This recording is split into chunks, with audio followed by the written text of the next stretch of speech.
Pinaplano na ngayon ng pamahalaan ang pagsasapribado ng EDSA busway.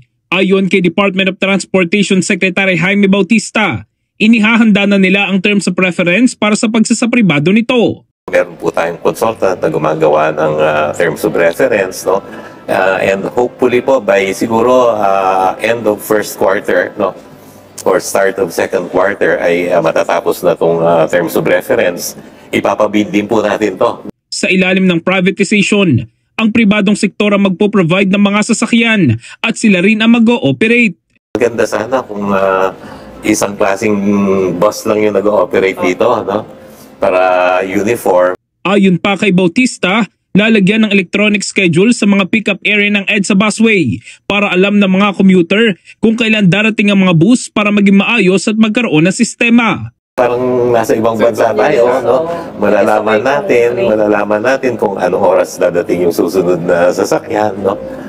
Even yung mga pasahero natin, they can use an app, no? Para alam nila kung kailan sila dapat dumating doon sa mga stations, no? Ang EDSA busway ay inilaan ng gobyerno para sa mga pampublikong bus bilang bahagi ng bus rapid transit system na layuning mabawasan ang problema sa traffic sa EDSA. Samantala, sisimulan na rin ngayong 2025 ang rehabilitasyon ng EDSA. Target itong masimula ng DPWH ngayong Marso, kung saan ang southbound lane ang unang isasalang sa rehabilitasyon. Alam naman natin na ang EDSA ang major artery dito sa Metro Manila.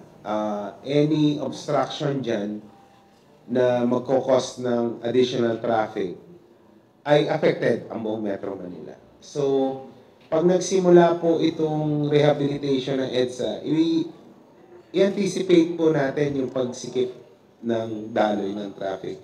Pero ito po ay sakripisyo na kailangan natin gawin. Bakit po? Nakikita naman natin yung situation ng EDSA, maraming lubak-lubak sa kalsada, na nagpapabagal din yan ng daloy ng traffic kasi pag nakita mo may lubak, mag-slow down ka, may domino effect yan. As compared kung smooth yung kalsada. I understand high grade na asfalto ilalagay dyan, so smooth yung magiging flow ng sasakyan.